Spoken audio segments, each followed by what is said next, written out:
Les vraies voix Sud Radio, 17h-20h, Philippe David. C'est un livre aujourd'hui, Evelyne Dress, 5 jours de la vie d'une femme, publié chez Glyph, un voyage au Pays Basque français et espagnol, de Biarritz à Bilbao en passant par Chiberta, et un voyage dans le temps et un message d'espoir magnifique au moment où on parle du troisième âge de nos aînés. Ça commence par 70 ans, une femme brillante, avocate retraitée, que son mari a plaqué pour une plus jeune.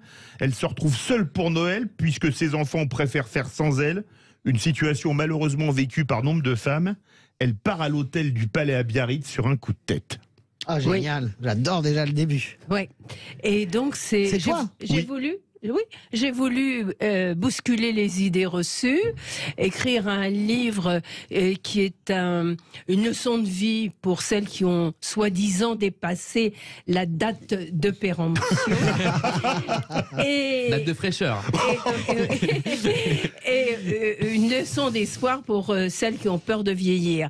Et je veux leur dire qu'après la ménopause, la vie continue. Parce que oui, bien sûr, voilà. C'est vrai. Et donc, j'ai eu une amie avec laquelle j'ai déjeuné récemment, 80 ans, qui me dit, tu vois, maintenant que je suis installée dans mon studio, puisqu'elle s'est séparée, donc enfin, elle vit sa liberté, elle dit, j'aurais bien une histoire. Ah, je lui dis, ah bon, mais tu as quel âge? 80 ans. Mais je lui dis, tu crois que tu pourrais faire l'amour? Mais bien sûr. Et moi, ça dépend de l'autre. Voilà. Donc, c'est beau, c'est génial. Ah, mais c'est justement ce qui se passe dans ce livre. Alors après, je vais vous faire intervenir les vraies voix. Son voyage, elle cherche un peu la solitude parce qu'elle a vraiment, on va le dire, les boules que ses enfants ne veulent pas d'elle pour Noël. Son mari l'a plaqué. Elle va rencontrer Henri avec un Y. Il a vécu une rupture douloureuse lui aussi avec Hélène. Ils n'ont pas grand-chose en commun, mais quelque chose se noue, une belle histoire entre des très bons restaurants, des très bonnes tables que vous citez, avec des mets au piment d'Espelette qui me donnent envie rien que d'en parler, des grands vins. Oui, c'est quand même une belle histoire. Je mange beaucoup. Oui, vous mangez beaucoup, vous avez la ligne. On sent vraiment du bonheur dans cette rencontre. Oui, c'est la sensualité. À tous les niveaux. C'est-à-dire, il faut dire qu'il y a aussi des passages avec Salim, qui lui met les mains sur le corps. Au spa de l'hôtel du Palais. Oui, à l'hôtel du Palais, magnifique hôtel, luxueux, très bien, bien sûr. qu'elle n'a pas les moyens de s'offrir, mais elle va pas être la plus riche du cimetière, donc allez, elle casse la tirelire. Et donc le livre, oui, est très sensuel.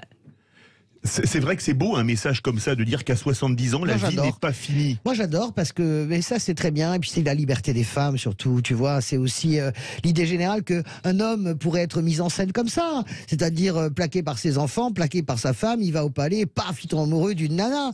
Mais là j'aime bien le renversement des situations, j'aime cette idée de que la vie n'est pas finie, en réalité que tout recommence toujours. Ce livre c'est un message de vie extraordinaire. Tu comprends ça, c'est un point de vue de tempérament. Moi, par exemple, je suis né de bonne humeur grâce à ma maman qui est née de bonne humeur. On s'était pas rendu compte. Non, mais vraiment, tu vois, moi, je m'en fous un peu de tout. Enfin, je suis très. Et je veux dire, j'ai grandi avec cette idée-là.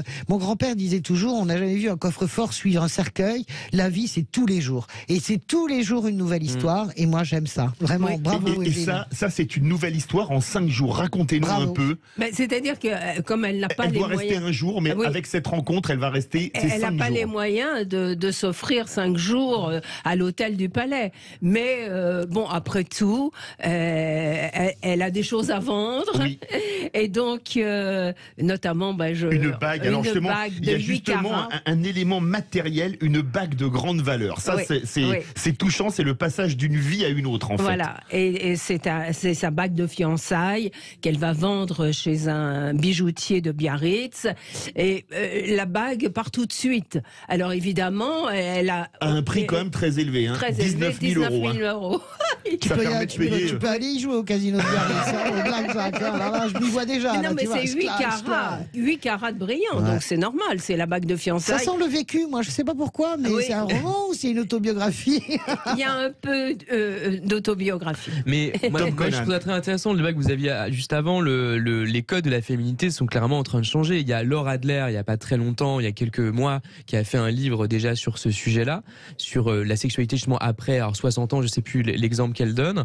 Laura Adler qui par ailleurs est une très belle femme, c'est pas un détail non plus. Et en fait, je pense vraiment que les codes de la féminité sont en train de changer. De la même manière qu'il y a quelques années, il y a eu beaucoup de changements qui ont été apportés. Alors chez les gens plus jeunes, effectivement, dans le milieu de personnes comme dans la musique, comme Rihanna, comme Beyoncé, etc., qui ont apporté, comme Kim Kardashian, des formes dans l'esthétique, des magazines de mode, etc. Et c'était quand même à l'époque déjà assez subversif, assez transgressif. Aujourd'hui, ça paraît tout à fait normal et ça paraît complètement aberrant d'exclure ce genre de personnes des modèles de beauté, des canons de la beauté officiels. T'as vu d'ailleurs un Zalando, tout le monde s'y met. Voilà, avec mais bien des sûr, femmes extrêmement et c'est très bien. Mais bien sûr, ça. Et de la même manière pour les femmes ou les hommes d'un âge plus mûr, je pense que ça change également. Il y a des influenceuses sur Instagram. Il y a même une femme que je suis, une américaine, qui symbolise tout à fait ça. J'ai plus le nom exact, mais c'est une américaine qui est très connue, très suivie là-dessus, et qui est tout à fait agréable, je veux dire, à regarder, qui est très féminine, qui met en avant vraiment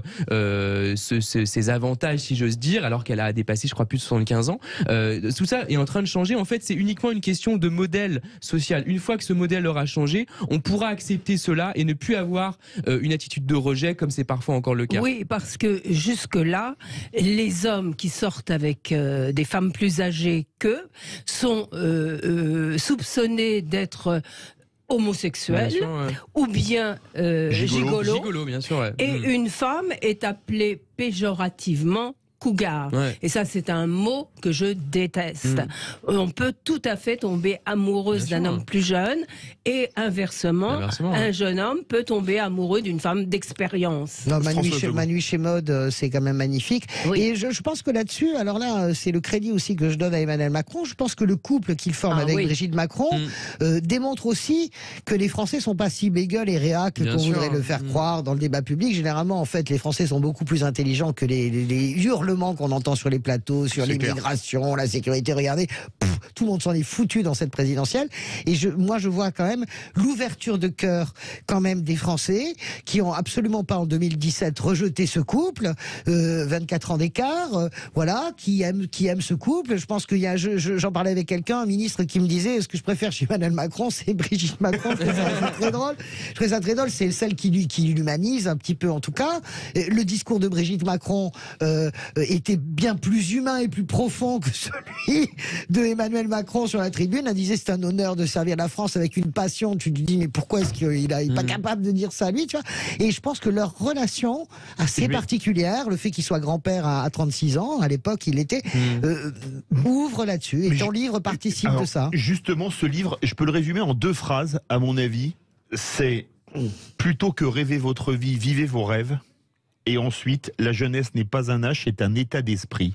Est-ce que c'est pas le résumé de ce livre en 2 phrases? Complètement. Elle ou moi, qui avons 70 ans, et peut-être même un peu plus, on a 20 ans dans sa tête. Et quand je me regarde dans le miroir, je vois comme le jour. En plus. Il y a un petit côté de Jane Fonda, tu trouves pas? Moi, j'adore. Et surtout, en fait, il y a un décalage, il me semble parfois, entre ce que les médias ou ce qu'une certaine idée de la beauté ou de la féminité véhicule et la réalité. En fait, dans la réalité des pulsions, des plaisirs, des attirances, etc., c'est beaucoup plus divers. Et effectivement, il y a toujours eu, et c'est encore le cas, moi je croise des personnes qui tombent amoureux, qui sont attirées par des personnes avec des écarts d'âge très importants. Ou des physiques très différents. On pourrait imaginer, quand on voit une femme pas très jolie et tout, qu'elle trouve pas un mec. Mais si, justement. C'est justement ce qu'il y a de très positif, donc très court. Il est plus jeune ou pas? J'ai pas compris. Non, Henri est à peu près le même âge qu'elle. Mais c'est un bourru, c'est quoi? C'est quoi? Allez. Ah bah non, mais on peut pas révéler. On va pas le déflorer, il faut vraiment le lire. Non, mais c'est un bourru, il est quoi? Non, il est pas bourru, il est très fortuné. Très fortuné, passionné de golf, c'est pour ça qu'il joue à Chiberta. Bien sûr. Mais c'est quelqu'un de bien, mais il y a vraiment une fin qui est géniale. J'ai une dernière question sur votre livre. L'héroïne, elle a 70 ans à peu près. Est-ce que ça peut marcher pour les femmes quasi centenaires comme Françoise de Gois? Ça non. Voilà. Mais je pense que pour Quelle ordure, Françoise, quand même. tout marche jusqu'au bout. Je n'ai aucun problème dans ce domaine-là, mon ami. Surtout après Je tous pourrais les- même témoigner. Non, mais Je vais tu sais faire un jour, je vais faire un livre autobiographique. Tu serais très étonné. Tu sais que j'adore te chambrer. C'est pour Mais ça. Chambrer, Je vous ai tutoyé.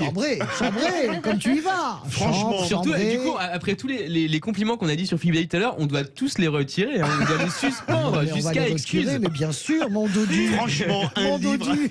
Heureusement que Philippe C'est comme ça Bilger est que par là. Philippe Bilger me surnomme. Vraiment un excellent livre à Excellent. lire. Alors, Et très beau titre. un antidote contre le blues. C'est vraiment excellent pour le moral. On voyage au Pays Basque. Alors, géographiquement et culinairement, on va Non, mais en au fait, j'ai musée le sentiment Guggenheim à que- Bilbao. Je pense C'est que tu as retenu que la bouffe, en fait. Non, Parce que ça non, fait non, 3 fois j'ai que tu le retenu dis. l'histoire avec une histoire de sentiment magnifique et un message d'espoir pour la vie. Je vous le dis, on le résume en 2 phrases. Plutôt que rêver votre vie, vivez vos rêves. Et la jeunesse n'est pas un âge, c'est un état d'esprit. Merci Evelyne Dress, une de nos vraies voix. 5 jours de la vie d'une femme publiée chez Glyph.